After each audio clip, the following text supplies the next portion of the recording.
ವೇದಿಕೆಯ ಮೇಲೆ ಇವತ್ತಿನ ಅಧ್ಯಕ್ಷತೆ ವಹಿಸಿದಂಥ ಶ್ರೀಮತಿ ಗಾಗೋಡ್ ಮೇಡಮ್ ಅವರಿಗೆ ವಂದನೆಗಳನ್ನು ಸಲ್ಲಿಸುತ್ತೇನೆ. ಅದೇ ರೀತಿ ನಮ್ಮ ಕರೆಗೆ ಮುಖ್ಯ ಅತಿಥಿಗಳಾಗಿ ಆಗಮಿಸಲು ನಾನು ಕೇಳಿಕೊಂಡಾಗ ಶ್ರೀಯುತ ಜಗತ್ಕುಮಾರ್ ಕುಣಿಗೌಡರು ಹಿರಿಯ ಸಾಹಿತಿಗಳು ನಮಗೆ ಸದಾ ನಮ್ಮ ಜೊತೆಗೆ ಇರ್ತಾರೆ. ನಾ ಕೇಳಿದ ಕೂಡಲೇ ನಾ ಬರ್ತನ್ರಿ, ನಾನು ಅವ್ರ ತತ್ತಿ ಇಟ್ಟೀನ್ರಿ ಅಂತ ಹೇಳಿದ್ರು ಅವರು.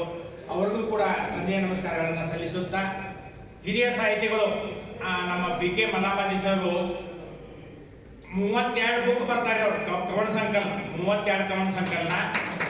ಆದ್ರೆ ಅವ್ರದ್ದು ವೈಶಿಷ್ಟ್ಯ ಏನಪ್ಪಾ ಅಂತಂದ್ರೆ ಕವನ ಸಂಕಲನ ಪ್ರಕಟ ಮಾಡೋದು ತಮ್ಮ ಮಣಿ ದೇವರ ಮುಂದೆ ಇಟ್ಟ ಉದ್ಘಾಟನೆ ಬಿಡುಗಡೆ ಮಾಡ್ತಿದ್ರು. ಅದು ನನಗೆ ಗೊತ್ತಾಗಿ ನಾನು ನಮ್ಮ ಚಿಂತನ್ ಚಾವಡಿಯಿಂದ ಮತ್ತು ನಮ್ಮ ಇಲ್ಲಿ ಕಾರ್ಯಕ್ರಮ ನಡೆಯುವಾಗ ಅವುಗಳನ್ನು ನಾನು ಏನು ಮಾಡಿದ್ದೆ, ಅವರಿಗೆ ಬಿಡುಗಡೆಯನ್ನ ಮಾಡಿದ್ದೆ. ಶ್ರೀಯುತ ಯರಮಳ್ಳಿ ಅವರು ವೇದಿಕೆಗೆ ಆಗಲ್ಲ, ಅವರಲ್ಲಿ ವಿನಂತಿಸಿಕೊಳ್ತೇನೆ.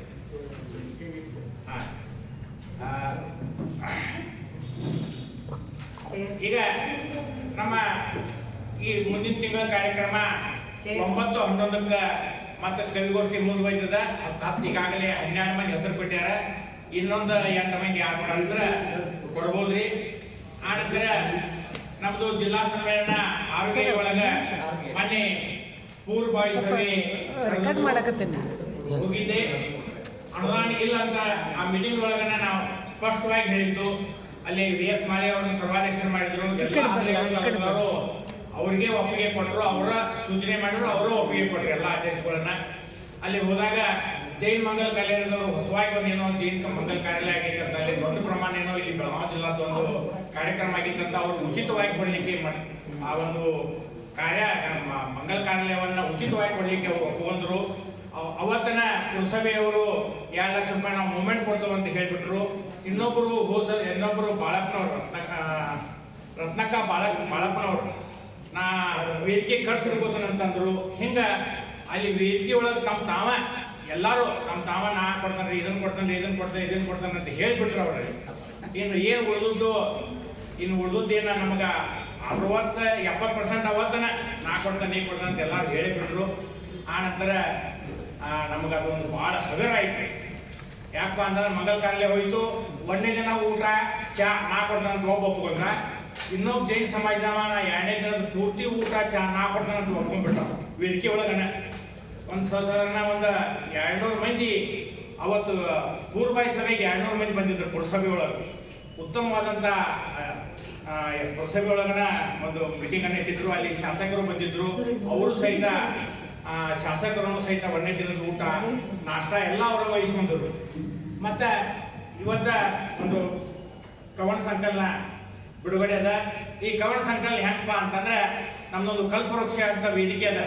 ಆ ಕಲ್ಪವೃಕ್ಷ ವೇದಿಕೆಯೊಳಗ ಕವನವನ್ನ ಬರೀಲಿಕ್ಕೆ ಹೇಳಿದಾಗ ಕವನಗಳನ್ನ ಬರೆದ್ರು. ಭಾಳ ಚಂದ ಅನಿಸಿದ್ರು.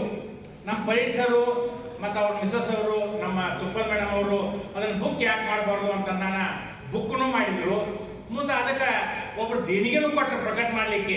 ಗಣಪತಿ ಐತಿ, ಗಣಪತಿ ಕುಡಿಸುವಾಗ ಗಣಪತಿ ಪಟ್ಟಿ ಮಾಡ್ತಾರೋ ಅಂತ ನಾವು ಒಬ್ಬರನ್ನ ಕೇಳಿದಾಗ ನಾ ಅದ್ರಲ್ಲ ಗ್ರಂಥದಾನಿ ಹಾಕಂತೇಳಿ ನಮ್ಮ ಒಬ್ಬರು ಶಿಕ್ಷಕರದಾರ, ಅವರು ಬರ್ತಾರೆ, ಅವ್ರು ಕೊಟ್ಟರು. ಅದನ್ನ ಹಿಂಗಾಗಿ ಆ ಪುಸ್ತಕವನ್ನ ಬಿಡುಗಡೆ ಮಾಡಿದ್ವು. ಮೊನ್ನೆ 9 ದಿನ ನವರಾತ್ರಿ ಒಳಗೆ ಕವನ ಸಂಕಲನ ಒಂದೊಂದು ದಿನದ್ದು ಆ ಕವನಗಳನ್ನು ಕೇಳಿದ್ರು. ಭಾಳ ಚಂದ ಬರ್ತಾರೆ ಆ ಇದ್ರೊಳಗೆ. ಅವುಗಳನ್ನು ಪುಸ್ತಕ ಪ್ರಕಟ ಮಾಡ್ಬೇಕಂತದ. ಆ ನಂತರ ನಾವು ಭಾವಗೀತೆ ಸ್ಪರ್ಧೆಯನ್ನ GA ಹೈಸ್ಕೂಲ್ ಒಳಗೆ ಇಟ್ಟಿದ್ದು. ನಮ್ಮ ಇನ್ನೊಬ್ಬರ ಕಾರ್ಯದರ್ಶಿ ಹಲ್ವಾಯಿ ಸರ್ ಅಲ್ಲಿ ಕಾರ್ಯಕ್ರಮವನ್ನು ಇಟ್ಟಿದ್ರು. ಪ್ರಥಮ, ದ್ವಿತೀಯ, ತೃತೀಯ ಬಹುಮಾನಗಳನ್ನ ಭಾವಗೀತೆ ಅನ್ನೋ ಸಲುವಾಗಿ ಅವ್ರು ದತ್ತಿ ಇಟ್ಟಿದ್ದಾರೆ. ಯಾಕಪ್ಪ ಅಂತಂದ್ರೆ ದಿವಂಗತ ನೇಮಿನಾಥ್ ಕಲ್ಲಪ್ಪ ಇಂಚಲ್ ಅವರು, ಇವ್ರು ಕೂತೂರು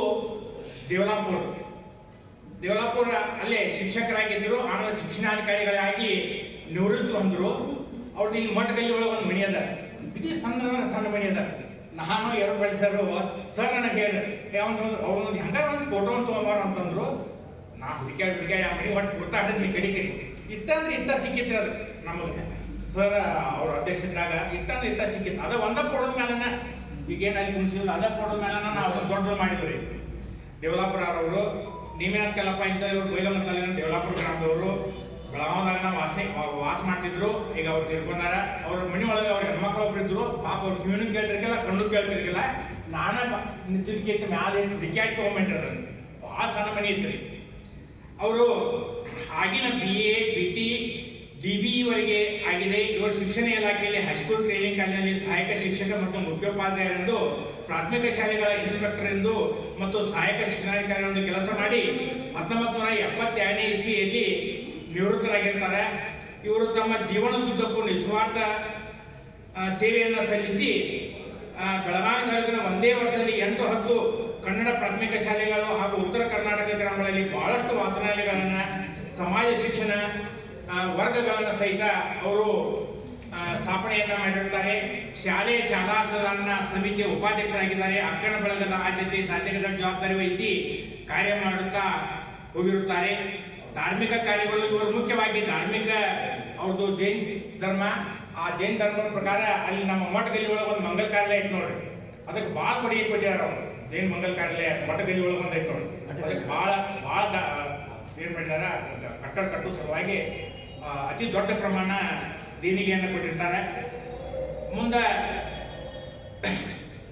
ಭರ್ತೇಶ್ ಹೈಸ್ಕೂಲಿಗೆ 1969ನೇ ಇಸ್ವಿಯಲ್ಲಿ 50,000 ರೂಪಾಯಿಗಳನ್ನು ದಾನ ಮಾಡಲು ತಂದೆಯವರಿಗೆ ಪ್ರೇರಣೆ ಮಾಡಿ DY ಚೌಗಲಿ ಹೈಸ್ಕೂಲ್ ಎಂದು ನಾಮಕರಣ ಮಾಡಲಿಕ್ಕೆ ಹಚ್ಚಿ ತಂದೆಯವರ ಹೆಸರನ್ನು ಅಮರ ಮಾಡಿದ್ದಾರೆ ಮತ್ತು ಅವರ ಪುತ್ಥಳಿಯನ್ನು ಕಲ್ಲಿನಲ್ಲಿ ಮಾಡಿಸಿ ಹೈಸ್ಕೂಲ್ ಮುಂದುಗಡೆಯಲ್ಲಿ ಸ್ಥಾಪಿಸಿದ್ದಾರೆ. ಹೈಸ್ಕೂಲ್ಗಳನ್ನು, ಮಹಾವಿದ್ಯಾಲಯಗಳನ್ನು ನಡೆಸುತ್ತಿರುವ ಬೆಳಗಾವಿ ಜನತಾ ಶಿಕ್ಷಣ ಸಮಿತಿಯ ಆಜೀವ ಸದಸ್ಯರಾಗಿ ಕಾರ್ಯವನ್ನು ಮಾಡಿದ್ದಾರೆ. ಕಷ್ಟಗಳು ತಪ್ಪಿ ಮದುವೆ ಮುಂತಾದ ಸಮಾರಂಭಗಳನ್ನು ನೆರವೇರಿಸಲು ಸಮಾಜಕ್ಕೆ ಅನುಕೂಲವಾಗಲೆಂದು ಬೆಳಗಾವಿಯ ಮಠ ಬೀದಿಯ ತಮ್ಮ ಹೆಸರಿನಲ್ಲಿ ಪತಿಯವರ ಸಹಾಯ ಸಹಕಾರದಿಂದ 1984ನೇ ಇಸ್ವಿಯಲ್ಲಿ ಪದ್ಮಾ ಮಂಗಲ ಕಾರ್ಯಾಲಯ, ಈಗಾದರೂ ಪದ್ಮಾ ಅಂತಂದ ಕಟ್ಟಲು 50,000 ರೂಪಾಯಿ, ಅವಾಗ 50,000 ರೂಪಾಯಿ, ಈಗ ಅದು 5 ಲಕ್ಷ ರೂಪಾಯಿ. ಇಷ್ಟಲ್ಲದೆ ಜೈನ ಸಮಾಜದವರು ಚಿಕ್ಕಬಾಳಿಪುರದಲ್ಲಿ ಬಹಳ ವರ್ಷಗಳಿಂದ ಅತ್ಯಂತ ಅವಶ್ಯವಿರುವ ಜೀನ ಚೈತ್ರಾಲಯ ಇಲ್ಲದರಿಂದ ಅಲ್ಲಿ ಜೀನ ಮಂದಿರವನ್ನು ಕಟ್ಟಲು ಸಹಾಯವಾಗಲು ಗರ್ಭಗುಡಿಗಾಗಿ ತಂದೆಯವರ ಹೆಸರಿನಲ್ಲಿ 25,000 ರೂಪಾಯಿಗಳನ್ನು ಕೊಟ್ಟಿದ್ದಾರೆ. ಚಿಕ್ಕ ಪುಟ್ಟ ದಾನಿಗಳು ಸಾಕಷ್ಟಿದ್ದಾರೆ. ಈಗ ನಮ್ಮ ದತ್ತಿಗೆ ಇಡ್ಲಿಕ್ಕೆ ನೇರವಾಗಿ ಅದಕ್ಕೆ ಕಾರಣ ನಮ್ಮ ಮುನಿಗೌಡ್ರನ್ನ, ಇವ್ರ ದತ್ತಿಗೆ ನಮ್ಮ ಸಾಹಿತ್ಯ ಪ್ರಸಿದ್ಧಕ್ಕೆ ದತ್ತಿ ಭಾವಗೀತೆಗಳನ್ನು ಅಂದ ಅದರ ಏನು ಇಟ್ಟಿರಲ್ಲ ಬಡ್ಡಿ ಒಳಗೆ ಅದನ್ನ ಭಾವಗೀತೆ ಅಂದವರಿಗೆ ಅದರದ ಬಡ್ಡಿಯನ್ನು ಕೊಡಲಿಕ್ಕೆ ಅದ್ರ ಮೂಲ ಕಾರಣ ನಮ್ಮ ಮುನಿಗೌಡರು. ಅನೇಕ ಸಹಾಯವನ್ನ ಮಾಡಿದ್ದಾರೆ. 1982ರಿಂದ 86ರವರೆಗೆ 35 ವರ್ಷ ಸೇವೆ ಸಲ್ಲಿಸಿದ್ದಾರೆ. ಧರ್ಮ ಭಾಷಾ ಸಮನ್ವಯ ದೃಷ್ಟಿಯುಳ್ಳವರಾಗಿದ್ದಾರೆ. 79 ವರ್ಷಗಳು ಅವರಿಗೆ ತುಂಬಿದ್ದು. ಆ ನಂತರ ಇದರಿಂದ ತಮ್ಮ ಒಂದು ಒಟ್ಟ ಅವರು ಆನಂತರ 1984ಕ್ಕೆ ಮಠ ಬೀದಿಗಳು ಮತ್ತೆ 1 ಲಕ್ಷ ರೂಪಾಯಿ ದಾನವನ್ನು ಕೊಡ್ತಾರೆ. ಕಟ್ಟಡ ಕಡಿಮೆ ಆಗ್ತದೆ, ಮತ್ತೆ 1 ಲಕ್ಷ ರೂಪಾಯಿ ಕೊಡ್ತಾರೆ ಅವರು. ಇಷ್ಟು ಅಲ್ಪ ಪರಿಚಯವನ್ನ ಅವರ ಬಗ್ಗೆ ಹೇಳಿ ನಾನು 2 ಮಾತುಗಳನ್ನು ಮುಗಿಸುತ್ತೇನೆ. ಎಲ್ಲರಿಗೂ ನಮಸ್ಕಾರ.